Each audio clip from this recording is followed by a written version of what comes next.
Hello friends, welcome to Trilokya 6600. ఇంకా ఎవరైనా మన ఛానల్ సబ్స్క్రైబ్ చేసుకోకపోతే సబ్స్క్రైబ్ చేసుకోవడం మాత్రం మర్చిపోకండి. ఈ వీడియోలో వచ్చేసి కమ్యూనికేషన్ అండ్ సాఫ్ట్ స్కిల్స్లో యూనిట్ 5 ఫస్ట్ చెప్పుకుంటున్నాం. ఎందుకంటే ఈ టాపిక్స్ కొంచెం ఈజీగా ఉన్నాయి, స్కోర్ చేసుకోవడానికి ఎక్కువ వీలుంటుంది.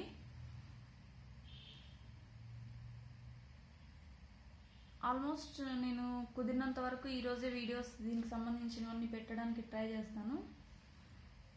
ఇది అయిపోయిన తర్వాత నెక్స్ట్ టాపిక్ వచ్చేసి గ్రూప్ డిస్కషన్ అండ్ డిబేట్ గురించి పెడతానండి. ఓకే, ఇప్పుడు దీంట్లో వచ్చేసి రైటింగ్ స్కిల్స్లో మనకు మెయిన్గా 3 ఉన్నాయి. ఫస్ట్ వచ్చేసి స్పెల్లింగ్స్, తర్వాత పంక్చుయేషన్, నెక్స్ట్ వచ్చేసి ఇన్ఫర్మేషన్ ట్రాన్స్ఫర్.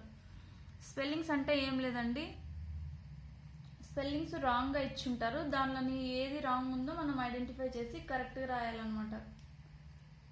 ఇది మీకు నేను చెప్పేది ఏమి ఉండదు, మీకు స్పెల్లింగ్స్ కరెక్ట్గా వచ్చినట్టయితే మీరు ఆన్సర్ చేసుకోగలుగుతారు ఎగ్జామ్లో.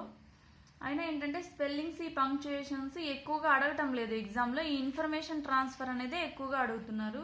దీంట్లో కూడా సబ్ టాపిక్స్ ఉన్నాయి, ఇవి నేను ఎక్స్ప్లెయిన్ చేస్తాను. నెక్స్ట్ వచ్చేసి పంక్చుయేషన్స్. పంక్చుయేషన్ అంటే ఏం లేదు, కామా, ఫుల్ స్టాప్,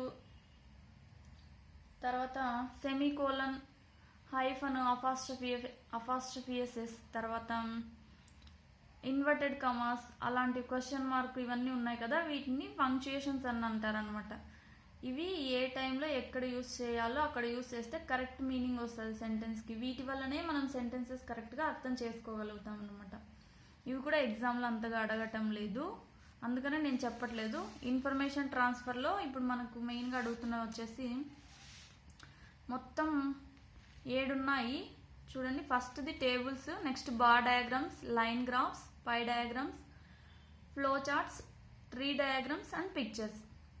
టేబుల్స్ అంటే ఏం లేదండి, ఒక టేబుల్ ఇచ్చి దాంట్లో ఇన్ఫర్మేషన్ ఇచ్చుంటారు, ఆ ఇన్ఫర్మేషన్కి సంబంధించి మనల్ని వాళ్ళు క్వశ్చన్స్ అడుగుతారు, ఆ క్వశ్చన్స్ని బేస్ చేసుకొని మనం ఆన్సర్ రాయాలన్నమాట. బార్ డయాగ్రామ్ అంటే చూపిస్తానండి మీకు. జస్ట్ ఇట్లా ఒక డయాగ్రామ్ ఏదైనా ఇచ్చింటారు,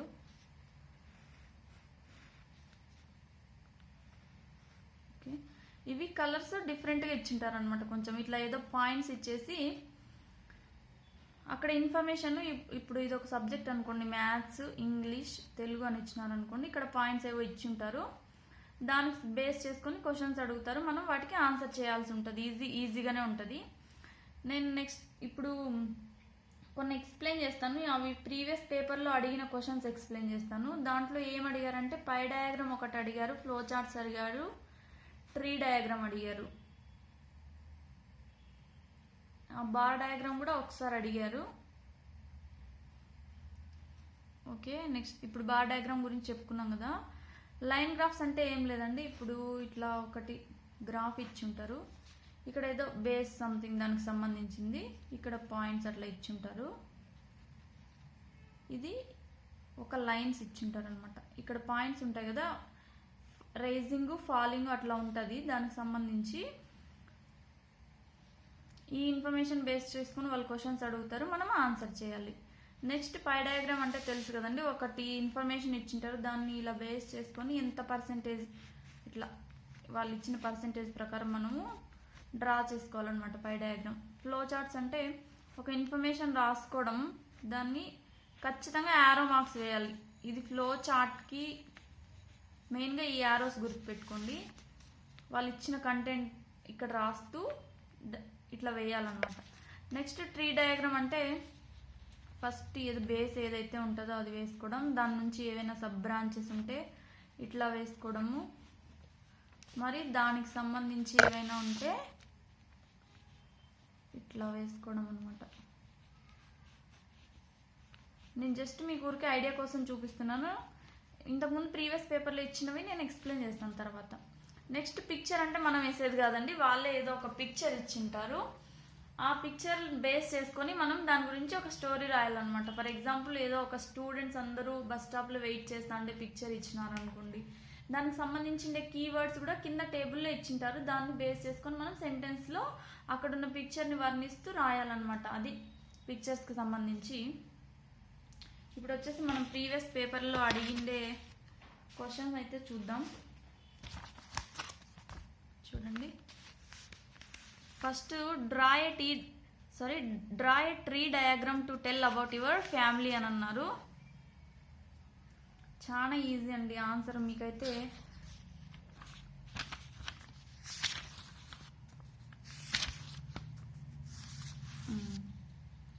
ఇదిగో చూడండి, ఒక ఇంట్లో వాళ్ళ ఫ్యామిలీకి సంబంధించి ట్రీ డయాగ్రామ్ డ్రా చేయమంటున్నారు కదా. First grand father, grand mother, దాని నుంచి వాళ్ళ మామ్ అండ్ డాడ్, తర్వాత ఆంటీ, అంకుల్, ఇట్లా డయాగ్రామ్ వేసుకుని యారో మార్క్స్ మాత్రం మర్చిపోద్దండి. తర్వాత వాళ్ళ కజిన్, తర్వాత మీ అండ్ బ్రదర్ అని ఇచ్చినారు. ఎంత సింపుల్గా ఉంది కదా. ఇది డ్రా చేసుకోవడం చాలా ఈజీనే. నేను డ్రా చేసి చెప్దును, కానీ టైం టేకింగ్ అవుతుంది, వీడియో ల్యాగ్ అయిపోతుంది. అందుకని డైరెక్ట్ ఆన్సర్స్ చూపిస్తున్నాను, అర్థం అవుతుందని అనుకుంటున్నాను. నెక్స్ట్ చూద్దాం. Right a paragraph from the following diagram. ఏదో ఒక కాలేజ్ గురించి ఇచ్చినారు చూడండి. Result of ABC college Anantapur అని ఇచ్చినారు. ఇక్కడ చూడండి, నెంబర్ ఆఫ్ స్టూడెంట్స్ పాస్డ్. ఇది బార్ డయాగ్రామ్ కిందకే వస్తుంది. ఇక్కడ కలర్స్ వేరే ఇచ్చినారు కదా. ఇది బ్లాక్లో ఇచ్చినారు, ఇది వైట్లో ఇచ్చినారు. బ్లాక్ వచ్చేసి ఫీమేల్ రిప్రజెంట్ చేస్తుంది, వైట్ వచ్చేసి మేల్ రిప్రజెంట్ చేస్తుంది అని వాళ్ళే ఇచ్చినారు. ఇక్కడ ఇయర్స్ ఇచ్చినారు. ఇక్కడ వచ్చేసి నెంబర్ ఆఫ్ స్టూడెంట్స్ పాస్డ్ ఇచ్చినారు అనమాట. ఇక్కడ మళ్ళీ కరెక్ట్గా నెంబర్స్ కూడా ఇచ్చినారు.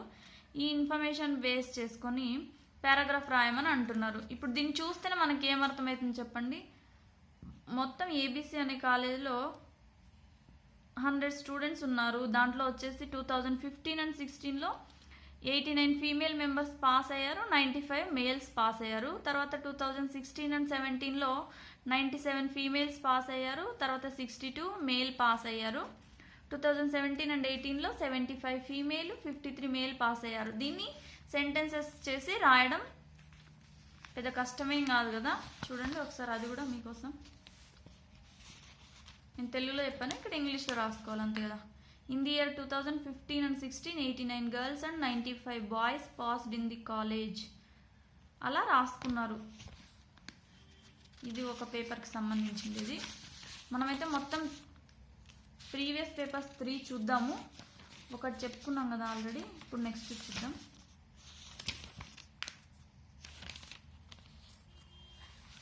ఇక్కడ చూడండి, draw A flow chart for sending an email.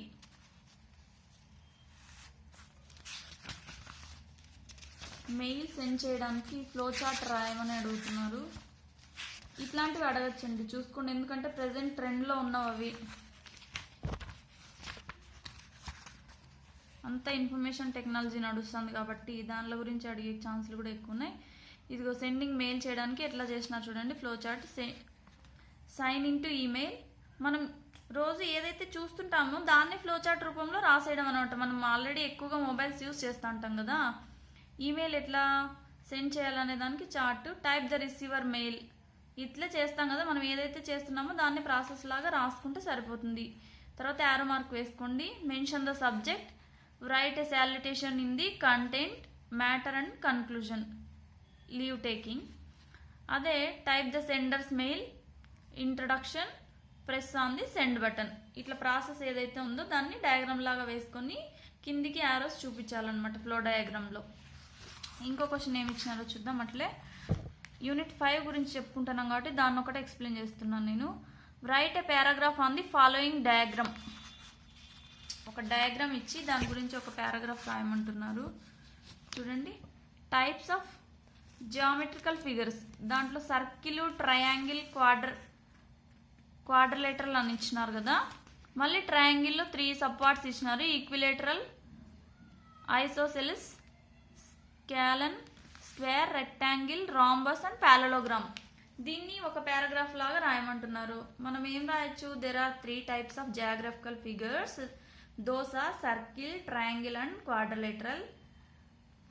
On the other hand, in the triangle there are 3 subparts called equilateral, isosceles, scalene. And also in quadrilateral there are 4 subparts: square, rectangle, rhombus and parallelogram అని చెప్పేసి sentences రాస్తే సరిపోతుంది. ఇది second పేపర్కి సంబంధించింది. Next ఇంకొక paper చూసేద్దాం మనము. ఇంత ఈజీగా ఉన్నాయి కదా. అందుకే స్కోర్ చేసుకోవడానికి వీలు అవుతుందని నేను ఫస్ట్ చూపించడం కూడా అవే చూపిస్తున్నాను. నెక్స్ట్ కొంచెం కష్టమైన టాపిక్, గ్రూప్ డిస్కషన్ డిబేట్ గురించి చూద్దాం. ఓకే, ఇదిగో నెక్స్ట్ క్వశ్చన్ పేపర్లో read the following information and draw A pie chart. A survey was done of TV viewership in 2015. It was found that filmy TV was viewed by 50% and Dharam TV was watched by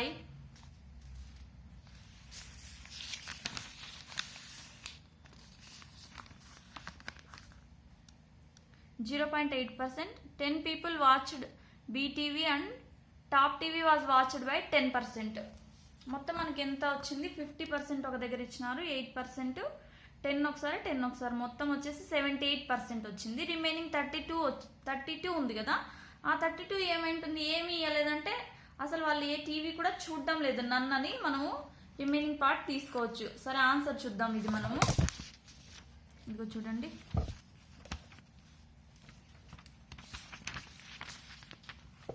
అక్కడ ఇచ్చిన దాన్ని base చేసుకొని 50% watched by filmy TV.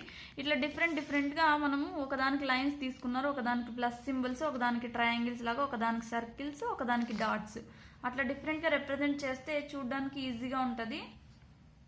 8% watched Dharam TV. ఇక్కడ ఏం symbols తీసుకున్నారో ఇక్కడ కూడా అట్లానే మెన్షన్ చేయండి.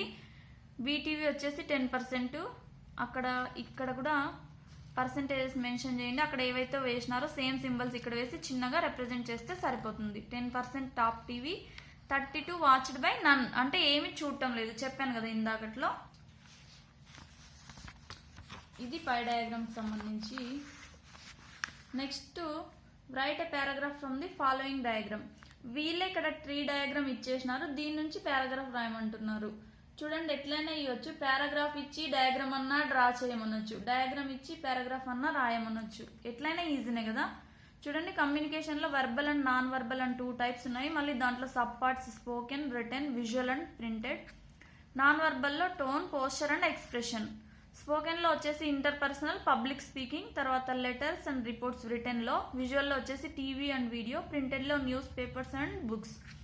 దీన్ని పారాగ్రాఫ్ లాగా రాసుకోవచ్చు, ఇందాక చెప్పినట్లే కదా. Okay, thanks for watching.